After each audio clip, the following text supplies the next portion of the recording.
নাহিকে কিঞ্চিত সিদ্ধি কদাচিত তাৰ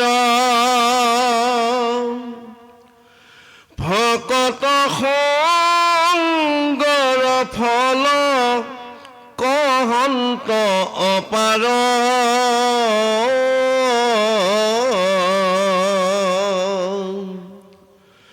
এৰা মুকুন্দ বিক্ৰম যিটো ভকতৰ সংগে কৰ্ণপথে সেৱা কৰি থাকা মহাৰংগে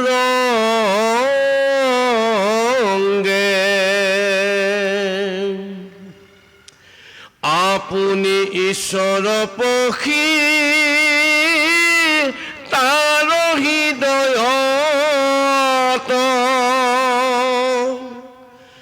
নিৰন্তৰে হৰন্তম নৰমল যত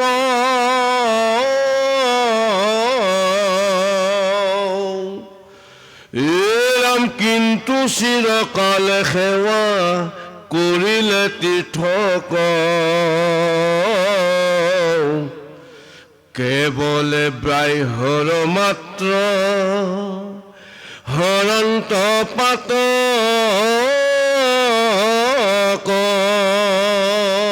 এতিয়া এইখিনি আমাক কৈ গৈ আছে আমি কেনেধৰণৰ সংগ ল'লে এই পৃথিৱীখনত মনুষ্য জন্মটো সাৰ্থক হ'ব, শান্তি লাভ কৰিব পাৰিম, সদৌ শেষত আত্মাক গতি দিব পাৰিম। ভকত সংগৰ ফল কহন্ত অপাৰ মুকুন্দ বিক্ৰম যিটো ভকতৰ সংগে কৰ্ণপথে সেৱা কৰি থকা মহাৰংগে আটাইতকৈ আপোনাসকলে সুপথটোৰ নামে হ'ল ভকতৰ সংগ, সাধুৰ সংগ। আমি যেতিয়ালৈ সাধুৰ সংগ ল'ম তেতিয়াহ'লে অজ্ঞানতাৰ পৰা আমি দূৰ কৰিব পাৰিম। আমি জীৱনত সাধুৰ সংগ লোৱা নাই, নলৈ পেলাই আমি কৈ ফুৰিম ভাগ্য বেয়া ভাগ্য বেয়া ভাগ্য বেয়া। হ'ব নেকি কথাটো? নহ'ব নহয়, নহয়নে বাৰু? এতিয়া আমি 9-10ত পঢ়া সময়ত হিন্দী গল্প এটা পাইছিলোঁ। দুজন ভাই ককাই মস্ত ধনী আছিল, ঢেৰ কাই কামলা। তাৰপাছত দুইজন বেলেগ হ'ল, বেলেগ হৈ মানে 10-12টা কামলা বা 20-25টা কামলা। ডাঙৰটোৱে ক'ব এই যাওঁ যাওঁ যাওঁ যাওঁ কাম কৰোঁ যাওঁ যাওঁ, আৰু সৰুটোৱে 10-12টা তাৰো কামলা, সি এই আও আও আও আও, তাৰমানে সি লগত লৈ গৈ সিয়ে কাম কৰি আগে দেখুৱাই, মানে চব কামলাই কাম কৰি আছে। আৰু যাওঁতে যাওঁতে যাওঁতে যাওঁতে কিছুমান দিনৰ পাছত সৰুটো মস্ত ধনী হৈ গ'ল, ডাঙৰটো দেউলীয়া হৈ গ'ল।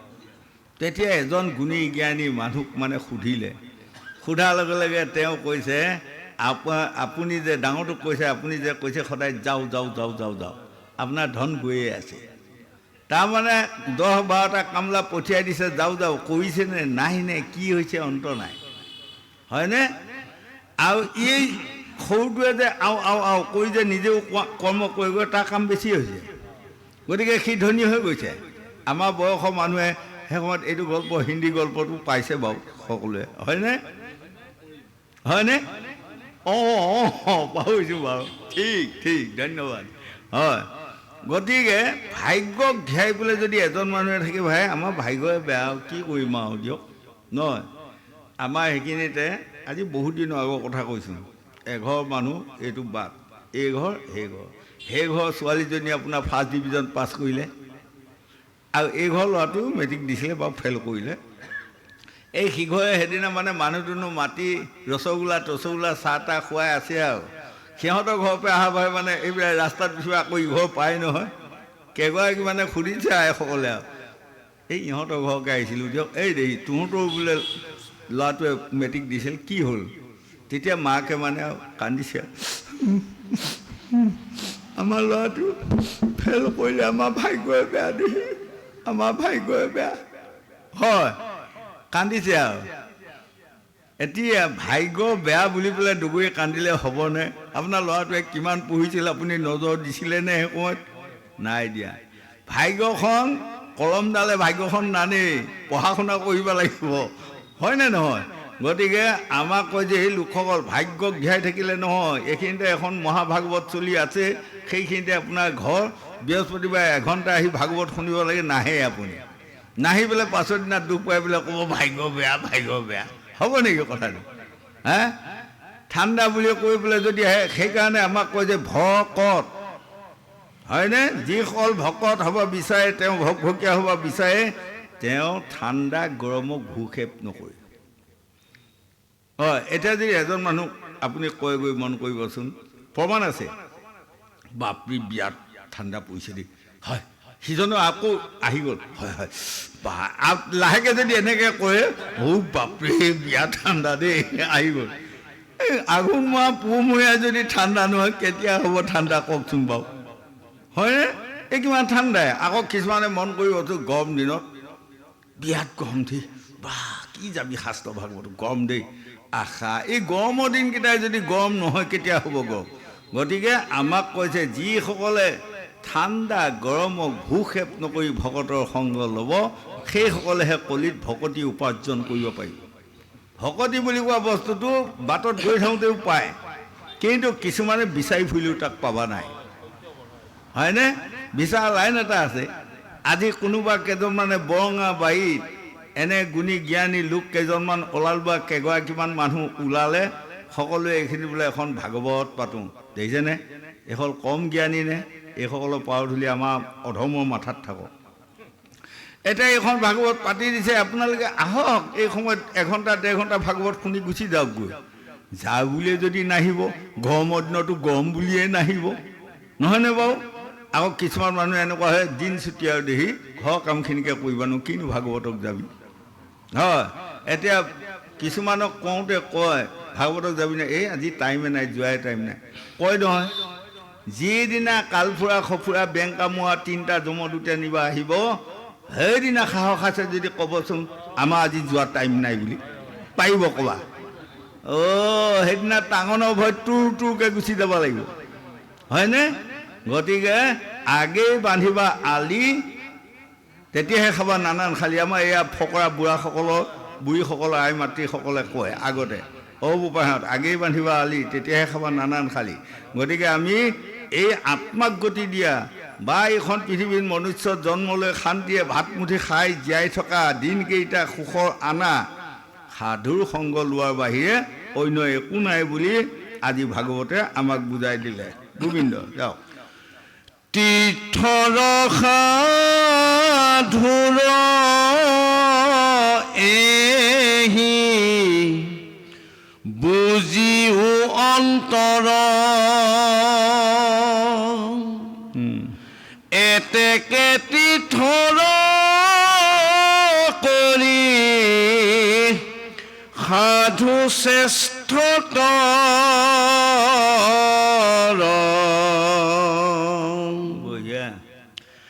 হেন ভকতৰ সংগ নকৰিব কোনে নিৰ্মল মনৰ ফল কহন্ত পোনে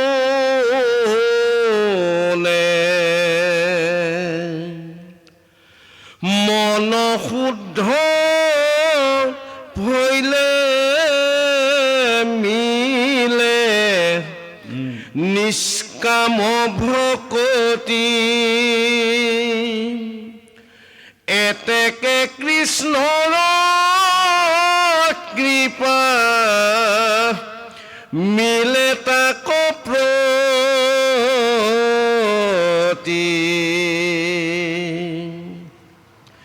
ধৰ্ম জ্ঞান সহিতে দে বতাম আছে যত সবে তুষ্ট হুয়া থাকে ভকত সংগ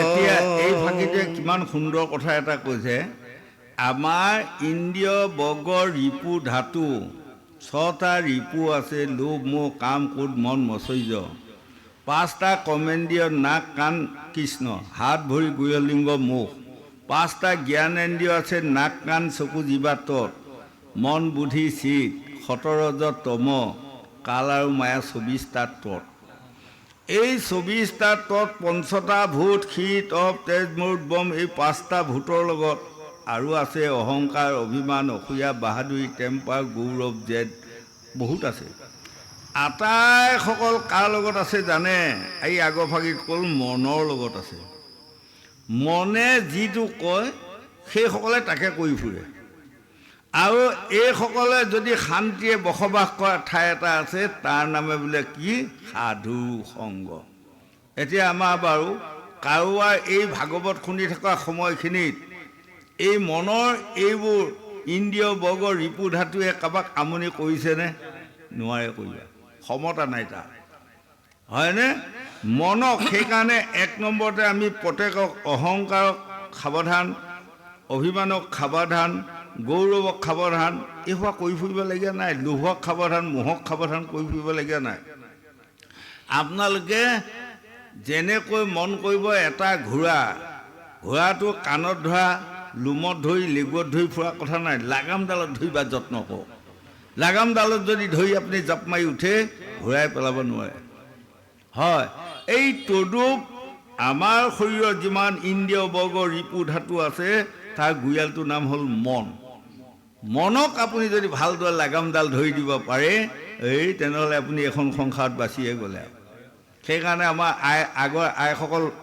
বৃদ্ধসকলে কয় নহয় বোপাইহঁত মনক নিদিবা লাই মনে লাই চাই খায় মনে ৰজা মনে প্ৰজা মনে বিচাৰে সাত ভাৰ যায় হয়নে মনটোক যেতিয়া এজন মানুহে বহাই দিব 22জনী তিৰোতা বিয়া কৰিব পাৰিব এগৰাকী মানুহে যেতিয়া মনটোক বহাই দিব 22টা স্বামী বহিব পাৰিব কিন্তু ফৈদা কিডাল আছে কিবা আছে ফৈদা শেষত যাব 0 একো নাই গতিকে সেই লোকসকল এই মনটোক আপোনালোকে বহাই নিদিব মনটোক য'ত ৰাখিব লাগে ত'ত ৰাখি থওক 1 2 নম্বৰত আমাক আৰু এটা বুজাই দিলে গংগা পাৰত পৰীক্ষিত ৰজাই শুকদেৱক প্ৰশ্ন কৰিছে তীৰ্থৰ সাধুৰ এহি বুজিও অন্তৰ এতেকে তীৰ্থৰ কৰি সাধু শ্ৰেষ্ঠতৰ এই ভাগিটো শুকে কৈছে আগৰ ভাগিটোত মানে তীৰ্থ আৰু সাধুৰ সংগটোৰ কথা পৰীক্ষিত ৰজাই প্ৰশ্ন কৰিছিলে গতিকে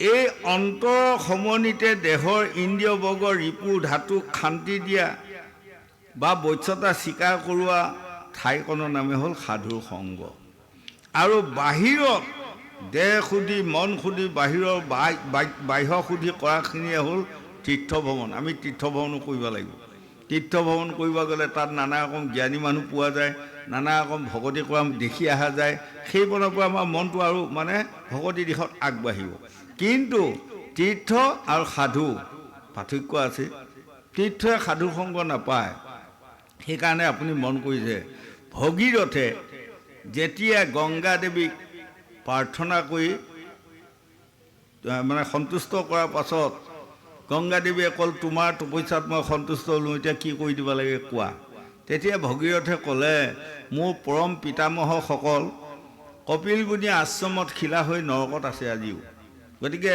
আপুনি লাহেকৈ গংগা দেৱীয়ে মাতৃ আপুনি বৈ আহি এই শিলাবোৰ যদি ভিজাই দিয়ে মোৰ মানে এই 60,000 পিতামহ স্বৰ্গবাসী হ'ব এই তেতিয়া গংগা দেৱীয়ে কৈছিলে মই যাম তোমাৰ পিতামহসকলক উদ্ধাৰ কৰিম সঁচা কলিত এনে অত্যাচাৰী লোকসকল হ'ব মহা পাতকীসকলে গৈ গৈ মোৰ ঠাইত স্নান কৰি লক্ষ লক্ষ কৌটি কৌটি পাপ সোপাই এৰি থৈ গুচি আহিব তেতিয়া মোৰ গতিটো কি হ'ব নহয় এই তেতিয়া ভগীৰথে বৰ দিলে লক্ষ লক্ষ কৌটি কৌটি পাতকীসকলে গা ধুই যিমান পাপ আপোনাৰ ঠাইত এৰি থৈ গুচি আহিব কোনোবা এজন সাধু গৈ যদি তাত স্নান কৰাৰ লগে লগে চব পাপ নাশ হ'ব সেইকাৰণে এতিয়া তীৰ্থবোৰে ভকত বিচাৰি থাকে সাধু বিচাৰি থাকে আমি আকৌ তীৰ্থ বিচাৰি আছোঁ নহয়নে বাৰু জগন্নাথক গ'লে কামত আহিব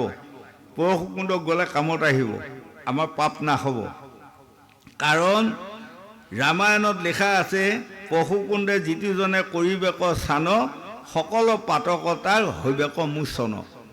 গতিকে এইটো ৰামায়ণত আমি শুনিছোঁ যেতিয়া আমি তাত যোৱাটো ভাল কথা নহয় বাৰু।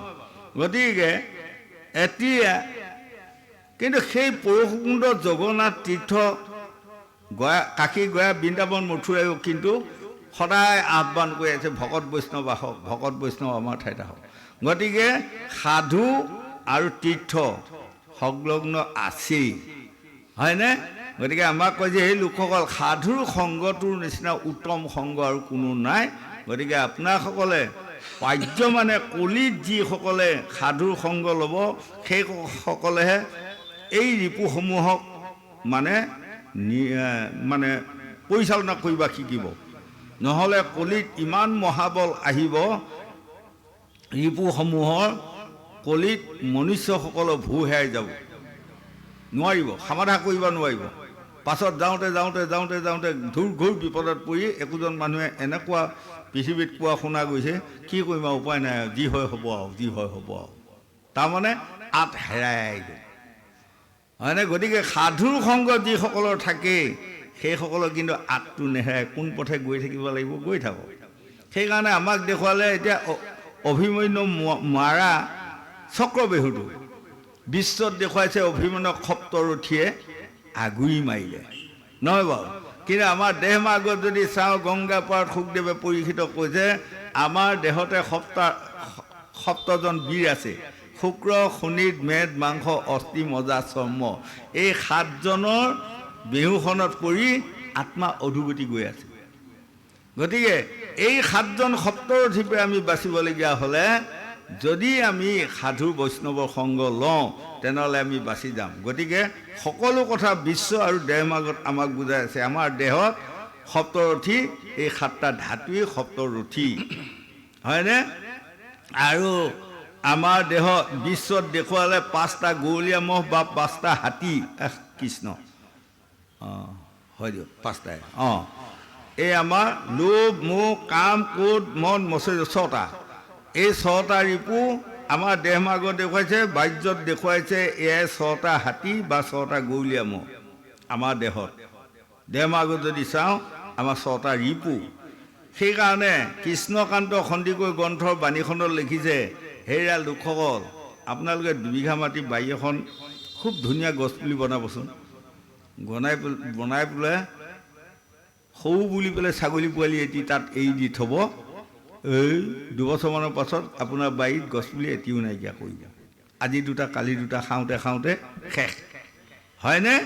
আৰু মন কৰিব আপোনাৰ বাৰীখনত 6টা গৌলীয়া মহ বা 6টা হাতী আছে। যদি 6টা হাতীক আপুনি ভালদৰে বান্ধিব নোৱাৰে আপোনাৰ কলৰ বাগান ৰুই ফৈদা নাই। হাতী উদং হ'লে কল খাই গুদাগুদি কৰিব, মহ উদং হ'লে কল সানি বগাই গুদাগুদি কৰিব হয়নে? আপোনাৰ বাৰী কোনখন জানে? এই দেহৰ বাৰী। আকৌ তাত 2টি ছাগলী পোৱালি আছে, এটি বগা এটি ক'লা। বগাটি কি জানে? তাৰ নাম লোভ, ক'লাটোৰ নাম কাম। এই 2টা ৰিপু যদি কোনোবাই পৰিচালনা কৰিব নাজানে এই তেনেহ'লে যেনিবা বৰ ধুনীয়া ধুনীয়া বাগানে বনাই আছে, তাৰমানে ভকতিৰ বাগান হয়নে? আজি এতিয়া আমি ইয়াত আহি আছোঁ, আমাৰ হৃদয়খনত সেই বাৰীখনত ভাল গছৰ পুলি কেইটামান হ'ব, কিন্তু ছাগলী পোৱালি 2টা যদি এৰি দি থওঁ গছৰ পোৱালি 2টা আকৌ নাইকিয়া কৰিব হয়নে? গতিকে আমি দেহে আৰু বাহিৰে আমি আটাইকণ মানে বুজিব পাৰিব লাগিব। গতিকে তেতিয়া গংগা দেৱীয়ে ভগীৰথক কৈছিলে, মই যাম সত্য, কিন্তু মই যোৱা ভাই পৃথিৱীত মোৰ ধাৰটো কোনে সহ্য কৰিব? আকৌ যদি মই 7 পাতালত যাওঁ তেওঁ ক'লে, সেই মাতৃ আপোনাৰ ধাৰটো কোনে সহ্য কৰিব পাৰিব? কৈছে, এক শিৱৰ বাহিৰে মোৰ ধাৰ ৰক্ষা কৰিব পৰা ক্ষমতা কাৰোৱেই নাই হয়নে? তেতিয়াহে ভগীৰথে গংগা দেৱীক কৈছিলে যে এটা কথা, মই এটা মন্ত্ৰ দিওঁ, এই মন্ত্ৰখন জপ কৰি আপুনি শিৱক সন্তুষ্ট কৰক, আৰু শিৱই সন্তুষ্ট হৈ যেতিয়া মোক মাথা পাতি ধৰিব তেতিয়াই আপোনাৰ সকলো কাৰ্য সিদ্ধি হ'ব। আৰু লগে লগে মই বাৰু সিপেনে নাযাওঁ, 7 ধাৰ হৈ 7খন গংগা হৈ শিৱৰ মাথাত পৰি 7খন গংগা হৈ আজিও আমাৰ পাপ নাশ কৰিবৰ কাৰণে আমাক মাতি আছে। আমি গংগাত স্নান কৰিলে আমাৰ পাপটো যে নাশ হ'ব ইও সত্য। আকৌ কোনোবা এজন ভকতে যায় তাত গা ধোৱাৰ লগে লগে পাপখিনি আকৌ নাশ হ'ব সিও সত্য। গতিকে তীৰ্থ বা ভকত আমি সকলোৱে যোৱা জুই আহা আহি কৰাটো পৰম কৰ্তব্য। গোবিন্দ যাওক। কৃষ্ণ কল ভজি গিহা দিত কৰে ৰতি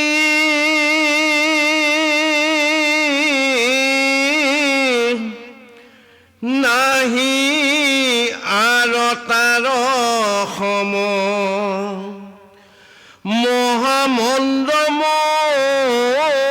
মহামণ্ডমতি অসন্ত বিষয় সুখে কৰে মনোৰথ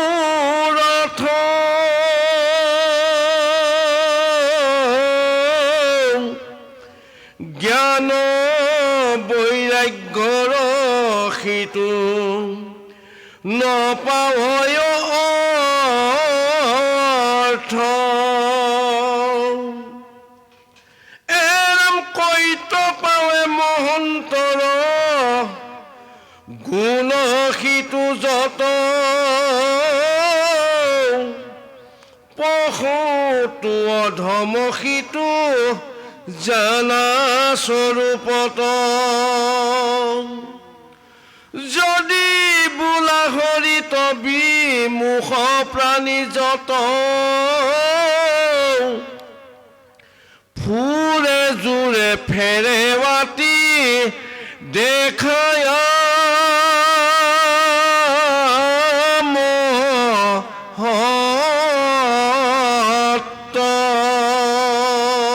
এতিয়া এইখিনিত মহাভাগৱতে ক'লে সেই লোকসকল যিসকল মনুষ্য আমাৰ উৰণ বুৰণ গজন ভ্ৰমণ 4টা সম্পদ বা 4টা জাতি তাৰে আমাৰ মনুষ্যসকলক দিলে কেইটামান বস্তু আৰু সকলোকে 5টা ভূতৰৰ সৈতে তৈয়াৰ কৰিলে। আমাক কুকুৰ চিগাল গাহৰিকো 5টা ভূতৰে তৈয়াৰ কৰিলে আৰু আমাৰ মনুষ্যসকলকো 5টা ভূতৰে তৈয়াৰ কৰিছে কৃষ্ণ, হয়নে? কিন্তু কুকুৰ চিগাল গাহৰিতকৈ আমাক কেইটামান সম্পত্তি বেছি কৰি দিলে নহয়। জ্ঞান দিলে, বিবেক দিলে, লাজ দিলে, বুদ্ধি দিলে, এই 4টা বস্তু আমাক বেছি দিলে। আৰু এই 4টা বস্তু আমাৰ মনুষ্যসকলে পাই যদি আমি তাক কামত লগাব নিশিকোঁ বা নোৱাৰোঁ তেনেহ'লে মোক বা আপোনাক তেওঁক বা তেখেতকো লৈ গৈ এই কুকুৰ চিগাল গাহৰিৰ লগতে তুলনা কৰিব। এতিয়া আমাক ক'লে কৃষ্ণক নভজি গেহাদিত কৰে ৰতি নাহি আৰু তাৰ অসম মহামণ্ডমতি কেৱল পুত্ৰভাৰ্যাহে চিনি পায়, ভগৱন্তক বুজি নাপায়, তেওঁৰ নিচিনা মণ্ডমতি কোনো নাই। সেইকাৰণে স্বামী বিবেকানন্দন দেৱৰ গ্ৰন্থৰ বাণীখনত লিখিছে এজন মানুহে বিলাত পাছ কৰি আহিছে সঁচা, কিন্তু কোনো এজন সাধুক সেৱা এটা কৰি পোৱা নাই। কোনো বৈষ্ণৱ সংগত এদিন নাযায়, তেনেহ'লে তেওঁ বিলাত পাছ কৰি অহা শিক্ষা কোনো কাম নাই, মূল্যহীন, হয়নে? এজনে যেনিবা বহুত তাল বজাব পাৰে সঁচা, কিন্তু তেওঁ সাধুৰ সংগত নাযায়, সাধুক সেৱা ভকতি কৰিব নিশিকিলে, নহয়নে বাৰু? তেনেহ'লে তেওঁ যেনিবা দুগুৰি তাল বজাব জানিলে কামত আহিব? নাহে। আজি 11, 12 বছৰ 13 বছৰ আগৰ কথা কৈছোঁ। এজন মানুহ ধুনীয়া মেধিয়ে পাতিলে আৰু ৰাইজে আৰু দিয়ক, এয়া হোৱা কথা দেই গোসাঁইখন। মেধি পাতিলে যেতিয়া তেওঁ মানে সেইদিনা ৰান্ধি বাঢ়ি সকলোকে খোৱালে, সকলোবিলাক আইসকল বোপাইসকলক খোৱালে। খোৱাৰ পাছত এতিয়া লাষ্টত মানে তেওঁ মানে সেইখিনিতে ধৰি লওক এইপিনে এই আমাৰ পুৰুষ ভকতসকলৰ পিনে সেৱা এটা লৈছে আৰু লোৱাৰ লগে লগে সেৱাটো আশীৰ্বাদ দিলে, দি পেলাই সেই বয়বৃদ্ধ এজনে ক'লে বোপাও সেইপিনে আইসকল আছে, গোহানীসকল আছে, সেইপিনেও সেৱা এটা লওক। সিটো দপদপাই উঠিল, মাইকী মানুহৰ পৰা সেৱা কৰিম মই, হয়নে? এয়া হোৱা ঘটনা দেই। মই মাইকী মানুহ সেৱা কৰাতকৈ মেধিয়ে নকৰোঁহে মই। সেইদিনাপে মেধি নকৰিলে আজি কিছুমানৰ আগতে যেনিবা মৰি ঢুকাল আৰু মানুহজন গ'ল আৰু একে হোৱা ঘটনা। সেই লোকসকল আইসকল যে ভকত নহয় তাৰ অন্তৰে ক'লে এইটো নহয় ভকত ভকতনী শব্দটো কি ভকত মানে কাক কয় পুৰুষসকলক ভকতনী কাক কয় আই মাতৃসকলক হয়নে আই মাতৃ আমি ভগৱন্তৰ নামত সকলোৱে ভকত সকলোৱে বৈষ্ণৱ আমি ভগৱন্তৰ মানত সকলোৱে পৰম প্ৰভু আমি পত্নী এজনেই স্বামী সেইজনে হ'ল পৰম প্ৰভু ভগৱন্ত হয়নে গতিকে আমি আইসকল বোপাইসকল শিশুৰ প্ৰশ্ন নাই হয়নে মোৰ যেনিবা 80 বছৰ হৈছে 10 বছৰ ল'ৰা এটাও যদি ভাগৱতত থাকে তাকো মই সেৱা কৰিব লাগিব তাৰো হৃদয়ত পৰম প্ৰভু ভগৱন্ত মোৰ হৃদয়ত যেনেকৈ আছেই হাতত শ্ৰী গোবিন্দ দানয় অধিপতি সপ্তদ্বীপে জগন্নাথ কৰে বসতি লোমডালে প্ৰতি মোৰ জগন্নাথ নাম লৈ প্ৰভু ভগৱন্ত বিৰাজমান হৈ আছে অকণমান ল'ৰাটো গাটো আছে অকণমান ছোৱালীজনী গাটো আছে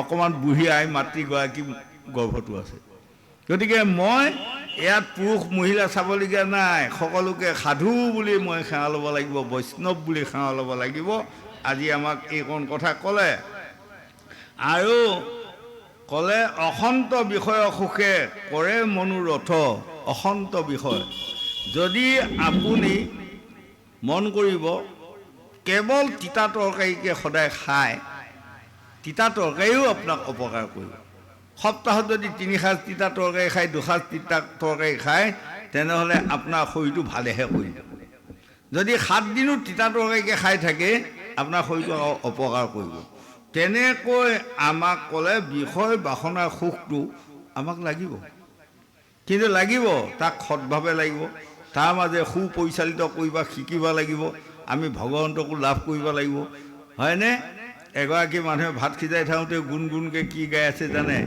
কিমতে ভকতি কৰিব তোমাক হৰিয়ে মই মোহমতি নাজানো তাৰ উপায় ৰাম ৰাম ভাতকেইটা ওলাই আছে তৰকাৰীও বনাই আছে গায়ো আছে তেনেহ'লে জানিব পৰম ভকতি তাতেহে উপাৰ্জন হৈ আছে এজনে হাল বাওঁতেও ৰাম ৰাম কৰি আছে এজন মানুহ এদিন দেৱঋষি নাৰদে লাগ পাই কৈছে এই আমুকতে ভাগৱত চলি আছে আপুনি নাযায় বুলি কৈছে ভাগৱত বৰ ভাল পাওঁ যাব মন যায় টাইম নাই তেনেহ'লে আপুনি সাধুগুৰু সংগ নলয় নেকি কৈছে সাধুগুৰু সংগ ল'ব মন যায় টাইম নাই তেনেহ'লে আপুনি হৰিনাম হৰি কীৰ্তনক যায় নে নাযায় কৈছে যাব মন যায়ও কিন্তু টাইম নাই চব পেলে যাব মন যায় টাইম নাই দেৱঋষি নাৰদৰ মানে অকণমান পেটে খং আহিব টাইম নাই কি কৰোঁতে টাইম নাই কৈছে উৰণ বুৰণ গজন ভ্ৰমণ চাৰিমুঠি জীৱই কেনেকৈ শান্তিয়ে বসবাস কৰে এই চিন্তা কৰি থাকোঁতে ইয়াত ফুৰিবাটো টাইম নাই ঘৰত মই ভাত মুঠি খাব মোৰ শান্তি নাই টাইম নাই হ'লেও নাৰদে ভাল পোৱা নাই গুচি গ'ল যাই প্ৰভু ভগৱন্ত কৃষ্ণ কৈছে এনেধৰণৰ নৰাধম মানুহ কিছুমানে দেশখন নষ্ট কৰি পেলাইছে সাধু সংগত যোৱাৰ টাইম নাই ভকতৰ সংগত যোৱা নাই টাইম নাই হৰিনাম হৰি কীৰ্তনত যোৱাৰ টাইম নাই এইসকলক ভগৱন্তে কি ভাবি জন্ম দিয়ালে গতিকে আপোনাক সুধিছোঁ এইটো কথা তেতিয়া কৃষ্ণই দেৱঋষি নাৰদক কৈছে টাইম যে নাই কি কৰোঁতে টাইম নাই নুসুধিলে মই সুধিছিলোঁ সেইটো ক'লে বোলে উৰণ বুৰণ গজন ভ্ৰমণ চাৰিমুঠি জীৱক কেনেকৈ সন্তুষ্ট কৰিম বা কেনেকৈ উপকাৰ সাধন হ'ব এই চিন্তা কৰোঁতে মোৰ টাইম নাই কৈছে তেনেহ'লে তোমাতকৈও সেইজন বেছি ভকত হৈ আছে তুমি একো ভকত হ'ব পৰা নাই মই একো ভকত হ'ব পৰা নাই কৈছে নাই কাৰণ সেইজনে যে উৰণ বুৰণ গজনৰ চাৰিমুঠি জীৱৰ উপকাৰ সাধনৰ কাৰণে চিন্তা কৰি আছে ডাঙৰ কাম কৰিছে মোৰ দায়িত্ব লৈ আছে এতিয়া যোৱা তুমি ভকত হ'ব পৰা নাই যোৱা বুলি কয় তেতিয়া দেৱঋষি নাৰদৰ চকু জলজলীয়া হ'ল কৈছে এটা কথা নহয় প্ৰভু তেনেহ'লে মই ভকতৰ লিষ্টত পৰাই নাই নেকি কৈছে নাই একেবাৰে পৰা নাই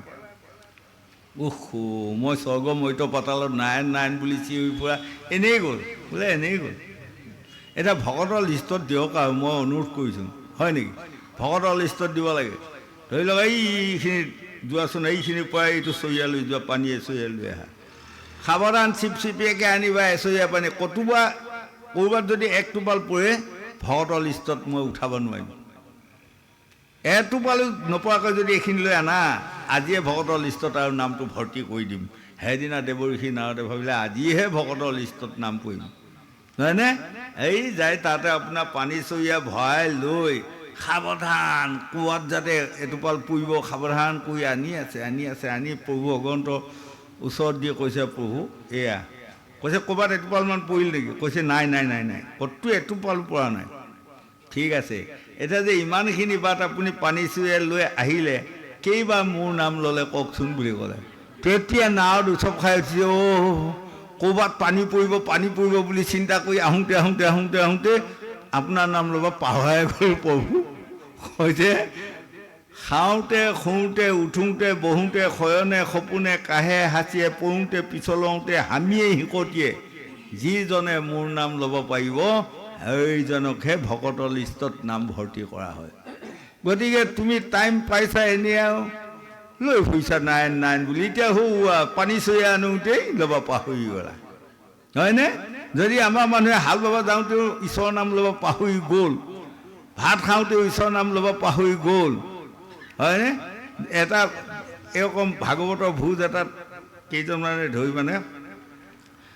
মানে দিয়ক খাওক আৰু মেধিয়ে সেৱা এটা লৈছে আৰু খাওক বোলাৰ লগে লগে কেইজনমানে খালেই নহয়। এজন বুঢ়াই কৈছে, ৰ'ব আপোনালোকেচোন যাতকৈ ঈশ্বৰক অকণমানো আৰাধনাই নকৰিলে। পাহৰিছোঁগৈ দিয়ক, বাৰু এতিয়া কৰিম। 200 মাৰি লৈ তেতিয়া আকৌ ঈশ্বৰ কৃষ্ণ নাম লৈছে। হ'বনে বাৰু এইবিলাক? হয় নাই নহয়? গতিকে চাই বুলিবা বাট দেহৰ ভিতৰত আছে খালে বামে পিছলি পৰিবা তাত গোবিন্দ।